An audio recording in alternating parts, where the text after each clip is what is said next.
Yo nakama, selamat datang di Lifestyle Anime. One Piece Chapter 1085 pasti sudah dinantikan oleh para player. Akhirnya faksi baru resmi diperkenalkan pada One Piece Chapter 1083, yaitu God Knight alias Kesatria Dewa. Di mana Monkey D. Dragon berkata jika pasukan ini sudah mulai bergerak, maka pertarungan dari pasukan revolusi benar-benar telah dimulai. Berdasarkan siluet yang diperlihatkan pada One Piece Chapter 1083, Kesatria Dewa berjumlah 9 orang.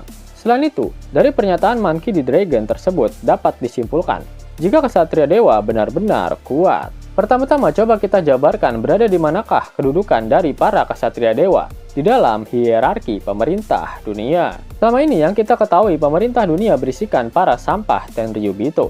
Kemudian kelima kakek Gorosei bertugas sebagai wakil rakyat yang mengatur alur politik dunia. Namun sebenarnya kelima kakek Sugiono tersebut hanyalah petugas partai, karena ternyata pemimpin sejati mereka adalah Im Sama. Selain itu, pemerintah dunia memiliki Cyberpol sebagai agen intelijen mereka, dan Cyberpol IG Zero yang memiliki tugas untuk melindungi para Tenryubito secara langsung. Kemudian pemerintah dunia juga memiliki angkatan laut yang berada di bawah kontrol penuh mereka. Faksi yang terakhir adalah Kesatria Dewa. Jika Cyberpol menggunakan lambang perisai, yang mana memang sebagai pelindung dari para Tenryubito, lalu kemungkinan besar Kesatria Dewa memiliki lambang pedang sebagai simbolnya, yang menandakan merekalah pasukan tempur paling utama milik pemerintah dunia. Pada One Piece Chapter 1084 diperlihatkan bagaimana Sai dan Leo mengganyang Saint Carlos hingga kepalanya mendelep ke dalam.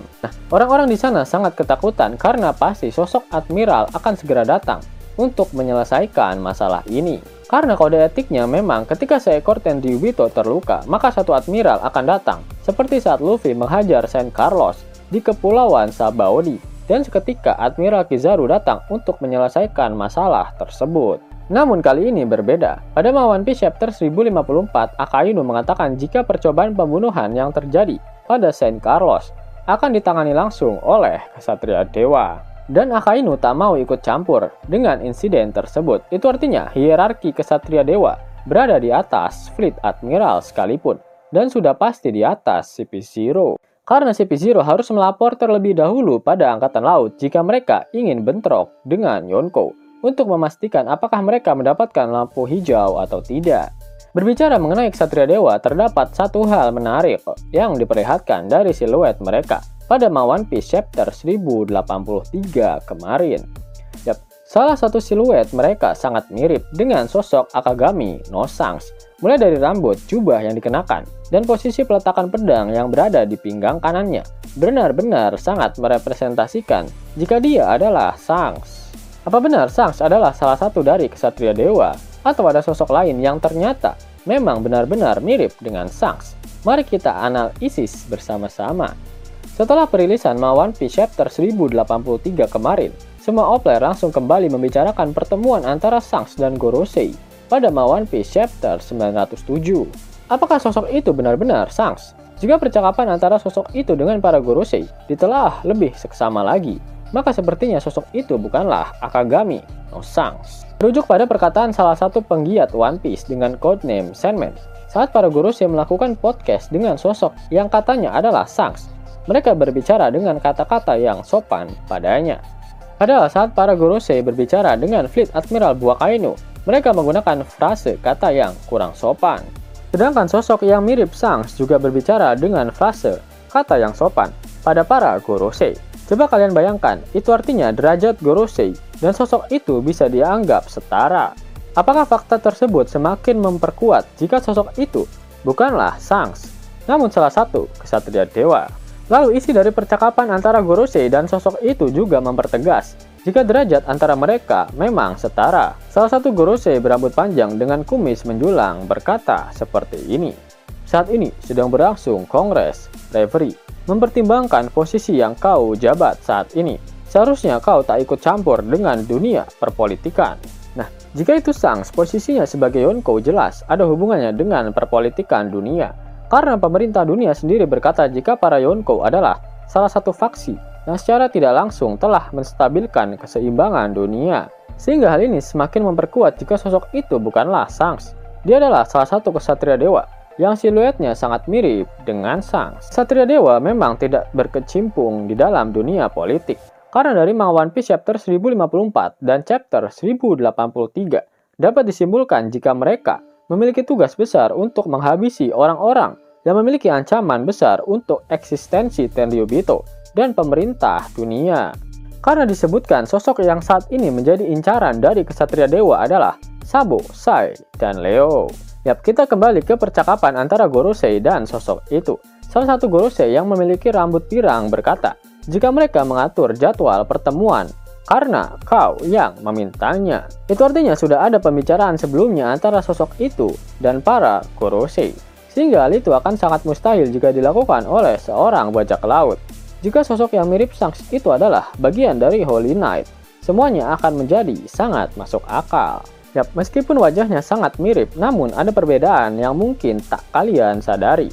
Dengan angle penggambaran yang sama, sosok Shanks pada One Piece chapter 907 tak terlihat memiliki luka di mata kirinya. Sedangkan Shanks pada One Piece chapter 434, tepatnya ketika dia bertemu dengan Shirohige, bekas luka di mata kirinya terlihat dengan sangat jelas. Apalagi di animenya, Toei tak menambahkan scene apapun saat Shanks bertemu dengan Gorosei, yang seharusnya biasa mereka lakukan untuk menambah durasi. Namun kali ini Toei benar-benar mengikuti panel manganya. Sehingga hal ini semakin memperbesar jika ada udang di balik bakwan yang sedang dipersiapkan oleh Oda Sensei. Selain itu, pada One Piece chapter 434, Shirohige berkata jika luka yang ada di tubuhnya yang dia dapat dari orang itu akan terasa sakit ketika dia melihat wajah Shanks. Sepertinya ini juga merupakan sebuah clue jika memang ada sosok yang mirip dengan Shanks. Pasalnya sebelumnya banyak yang berpikir jika orang yang dimaksud oleh Shirohige adalah Roger. Namun jika ditelaah lagi, akan terasa sangat aneh. Karena jika luka itu memang dari Roger, kenapa Shirohige memanggilnya dengan nama orang itu? Seperti Shirohige memang tak mengenal sosok tersebut. Berbicara mengenai sosok Shanks yang memiliki kembaran, sebenarnya sudah ada salah satu opler yang iseng menanyakannya pada Oda dalam sebuah sesi wawancara. Dia bertanya apakah sebenarnya Shanks adalah dua orang yang berbeda, karena kadang Oda tak menggambarkan luka di wajah Shanks. Terlebih lagi, Shanks bisa dengan cepat muncul di perang Marineford, padahal sebelumnya dia baru saja bertarung melawan Kaido. Namun jawaban Oda disensor, dan dalam layar kaca terdapat tulisan, tolong ambil kesimpulan tersendiri dari hal ini. Kemudian Oda kembali menjawab jika dia kadang lupa untuk menggambar luka yang ada pada karakternya. Benar-benar sangat membagongkan. Jika benar ada sosok Holy Knight yang mirip dengan Shanks, sudah dapat dipastikan jika dia adalah keturunan dari salah satu 19 kerajaan yang telah menghancurkan The Great Kingdom. Dan pastinya dia memiliki marga Vigarland. Pasalnya dalam One Piece Film Red, para Gorosei sempat menyinggung jika Shanks memiliki hubungan dengan keluarga Vigarland. Dan ketika sesi wawancara, Oda tak mau menjawab pertanyaan mengenai Shanks dan keluarga Vigarland, karena dia akan menjelaskannya di dalam manga One Piece. Benar-benar sangat menarik kok. Shanks sepertinya memang memiliki saudara dan dia bernama Saint Vigarland. Hingga 50.000 gratis dan bisa langsung ditarik. Buka tabungan di aplikasi Neobank sekarang juga. Karena di aplikasi ini kalian bisa dapatkan banyak uang tunai gratis, serta banyak sekali diskon-diskon menarik yang bisa kalian dapatkan. Gaskan! Link ada di kolom deskripsi ya nakama. Namun sebelum Mimin masuk ke dalam pembahasannya, Lifestyle Anime yang berkolaborasi dengan Misfit Society kembali mengeluarkan kaos terbaru nih, yaitu desain Zoro dalam mode Asura loh. Keren banget pokoknya. Gak percaya? Silahkan dicek di videonya.